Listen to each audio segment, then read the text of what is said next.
You know what? I don't remember any astronauts or space stations or Martians or microorganisms that grow and dissolve people from the inside in the board game Life. I also don't remember the game being a survival horror game, so this is different.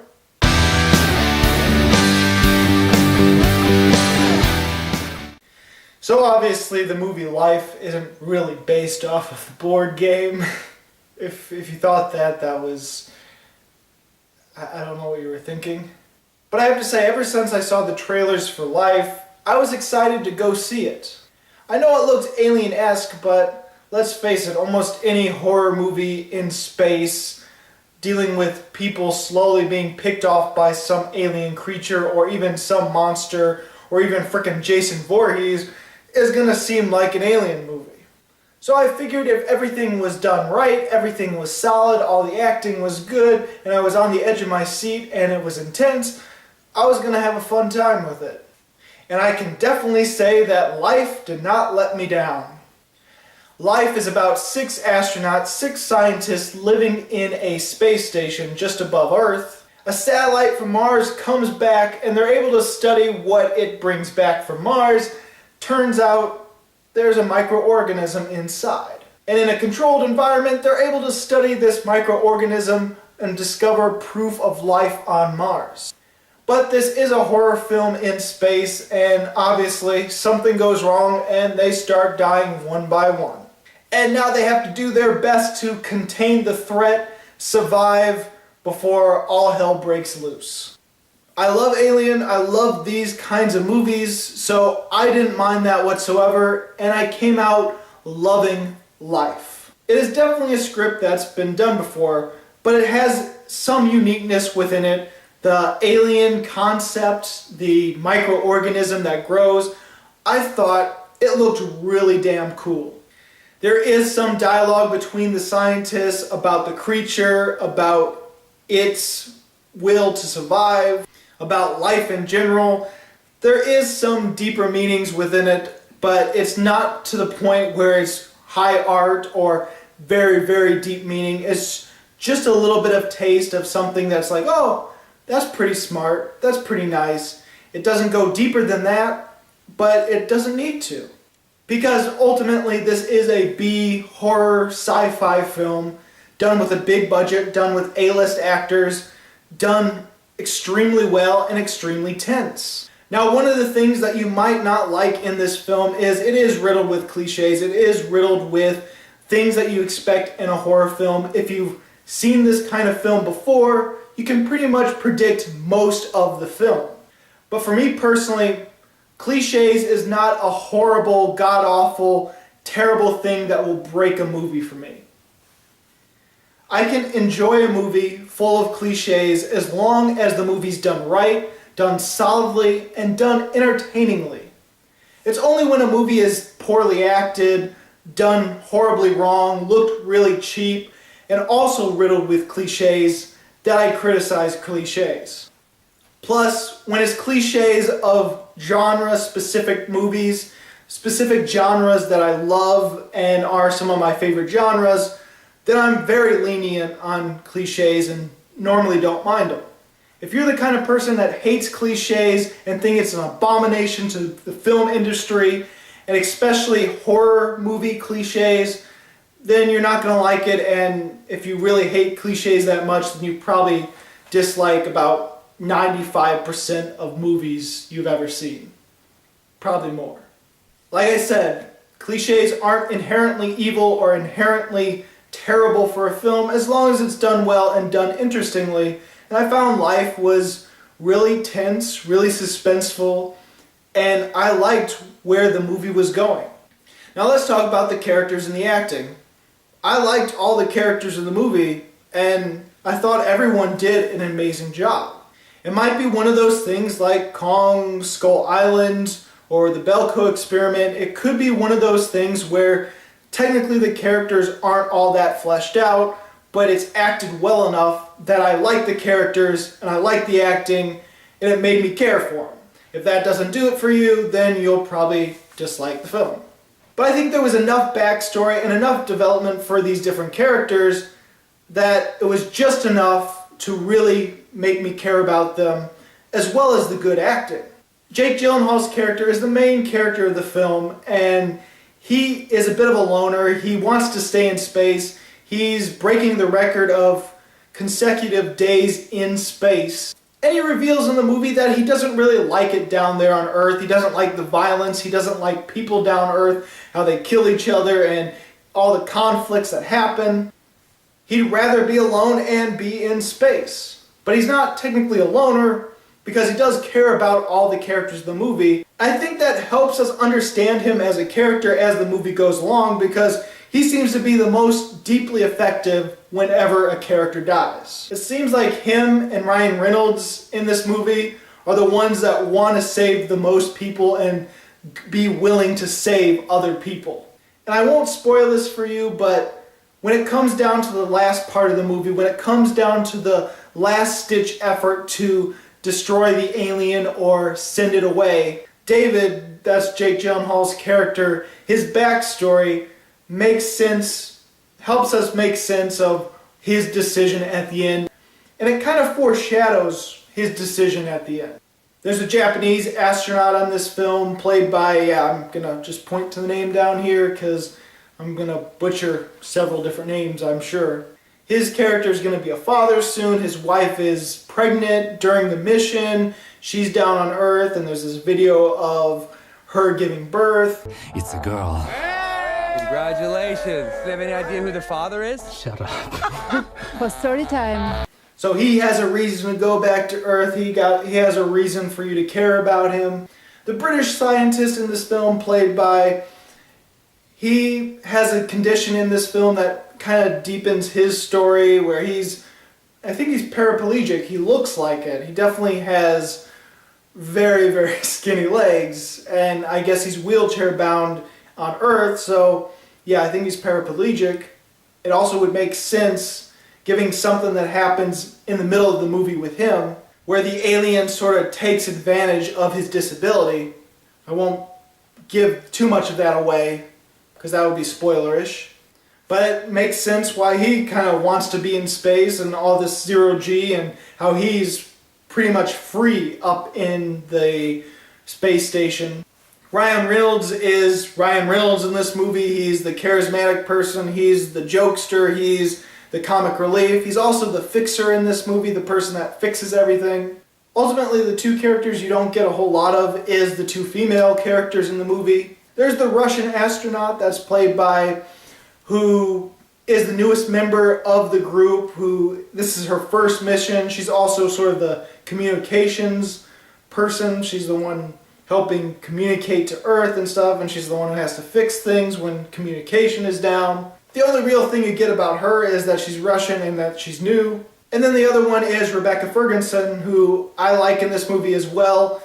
And she's sort of the commander. She's the one that's trying to keep protocol, trying to keep firewalls from being broken when the creature does escape.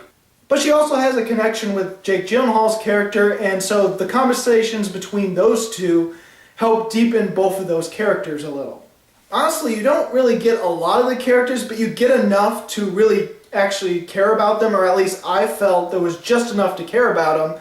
Some of it subtle, some of it blatant, and you get a little bit of them, but the alien stuff, it happens almost right away. There's probably maybe 15, I didn't count it because I didn't pull out my phone or a watch or anything to time it, but it felt like there was maybe 15 minutes of characters, and also there was still them discovering the alien within that 15 minutes, and then probably like the 20-minute mark or something, that's when the exciting stuff happens, that's when the alien breaks loose, and from then on there, it is action-packed, edge of your seat, it just non-stop, adjusting to the alien trying to escape, trying to make countermeasures, the alien making countermeasures, and them trying to contain it. It's just a non-stop ride from then on. And I do have to admit, some of the people I did not expect to die in the order that they die in this movie. I mean, the first death is actually pretty shocking. I was not expecting that at all. And don't worry, it's not the British scientist, it's not the black guy. He's towards the middle. But speaking of deaths, there is some really horrific, really bloody, very violent deaths in this movie. And for horror fans, this is a treat. I mean, yes, it's horrific. If you think about some of the deaths in this movie, it is just like, holy hell. Just shocking. There's a person that's dissolved from the inside. There's a person pretty much in space drowning in their astronaut suit because of a coolant that's been broken. That's freaking horrifying. Come to think of it, all the guys die really painful, brutal deaths, it seems. While if you're a female in this movie that dies, you die a horrifically slow death. There's probably only one person that has a peaceful death in the movie, and it's the person you don't expect to have a peaceful death in a horror film. And I have to say, the camera work, the set design, the visuals, the CGI were all really beautiful. Yes, some of the camera work, you get standard camera work, but sometimes there's these long shots, especially the opening scene where it looks like one long take. I don't know if it is. There probably is cuts in it, kind of like how there definitely is cuts in Birdman, but it doesn't look like it. And while you can probably picture where the cut may have occurred, you don't really see it cut. I mean, there's a difference between pinpointing where a cut could be and actually seeing the cut. It looks like one long fluid motion as you get the characters preparing to grab the satellite that's about to come, and you get their positions, you get what they do in the ship, you get a little bit of a layout of the ship, all while this exciting thing is happening where this shuttle is coming and they gotta grab it and they're gonna discover life in this satellite because we saw the trailer. There's definitely a little flashy shots with them upside down and the camera being upside down or tilted, trying to give that fluid, zero gravity feel to it, and I liked it. Again, the CGI is really good, the effects are good, it looks like they're in zero-G the entire time. Space, the planets, the stars, everything looks really great outside. Even the alien creature looks really cool. Even though I could tell what is CGI and what's not, it didn't look like it was CGI. It looked real enough. It looked good for the film. And I know we're only in March, but so far, best visual effects I've seen in a movie so far this year. The only thing that could be a little stylized and could look a little cartoony to some, or at least to me as well, is the blood in zero-G.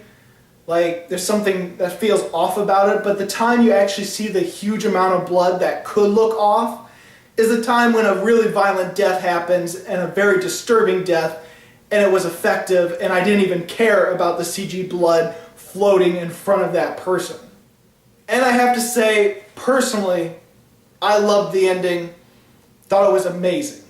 Now I can see that people might feel gypped about the ending, might feel like, hey, that's not how it's supposed to go, that's what I wasn't expecting. But you have to kind of go into the movie thinking the possibility of a negative ending and the possibility that maybe there could be a twist. And I don't feel gypped when the twist actually happens. And when the twist actually happened, I thought back to the scenes right before it and realized what really went down. And it sort of, when you actually see those scenes, you're thinking something else is happening, when in reality something else is really happening. Like, it effectively fooled me, even though I was kind of thinking maybe something negative would happen, maybe because this is a horror movie, so there's got to be one big scare at the end, there's got to be something where it's like preluding to maybe there could be another one, you know. Personally, I thought the ending was effective, but some very loud people did not like the ending in my theater. The time I saw it Saturday. Almost everyone seemed to enjoy it. I know the three of us, my sister and my cousin and myself, we were all loving the movie. Have you ever been to a movie where you're like, oh, this is actually really enjoyable, this is great, something that you personally love while it might not be critically acclaimed and it might not be something that's like high art, you think, oh, this is actually a really damn good film and one of my favorites of the year. Have you ever gone to a movie like that and then suddenly, as soon as the credits happen, some person stands up right in front of you, two teenage girls stand up in front of you, and they yelled out to the entire crowd, to the entire theater, God, that was the worst fucking movie I've ever seen. Have you ever had that happen to you and you're thinking, what the hell did they just see that I didn't see? And you're thinking, God, I really love this. I want to defend this movie. Ever happened to you? Happened to me at Life. Not only that, another girl, as we're walking out of the theater, charges up to the freaking concession stand and goes, that was a horrible movie. That was a horrible movie. And the concession stand girls who had probably seen the movie or was excited for it or who knows what, is just like looking at her in pure shock and horror. She's like, you didn't like it? And she's like, no, the ending, the fucking ending. You ask everyone here. You ask everyone here about the ending. And you'll hear the same complaints. This was the worst ending I've ever seen. I want my money back.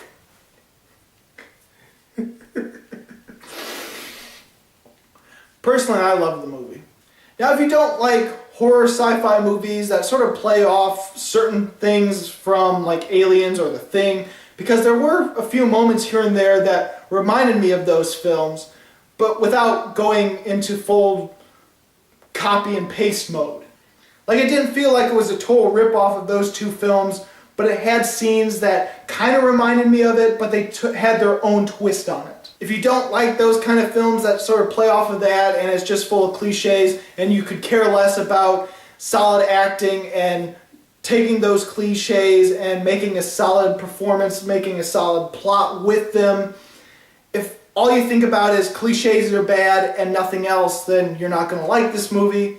If you think that every single character in a horror movie or in any movie should think logic and reasoning and not think with their emotions and not be scared of stuff and think logically. I mean, it's very easy for us as an audience to look at a horror movie and think all these characters make really bad decisions because we're seeing it from an outside perspective. We have the time to think about it. We're seeing things that the characters aren't seeing, so we know where they shouldn't go and what they shouldn't do. It's very easy for us to sit in our chair and think, oh, in this situation, I would be doing something like different. I think it's very easy for us to forget that characters and real people don't make logical decisions all the time. Sometimes fear and emotion can stop us from making good decisions.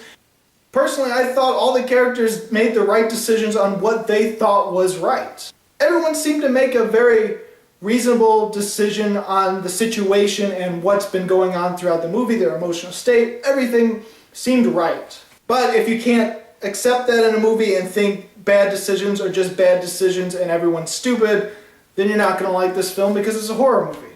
There are definitely some scientific things that they get wrong in this movie, and if you're smart enough to know that and not able to have a sort of leap of faith or be able to suspend your disbelief, then you're going to pick apart this movie and not like it.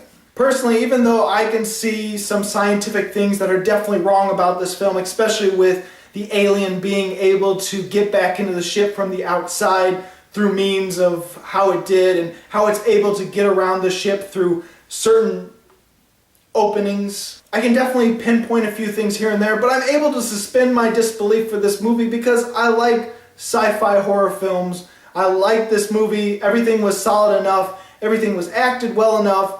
It was suspenseful enough and I was on the edge of my seat enough that I was able to suspend my disbelief and just enjoy the movie for what it is. If you're unable to do that, then you'll probably not like this movie or think it's just okay. So I'm just giving you fair warning of what kind of movie this is. I honestly loved it. I thought it did an amazing job.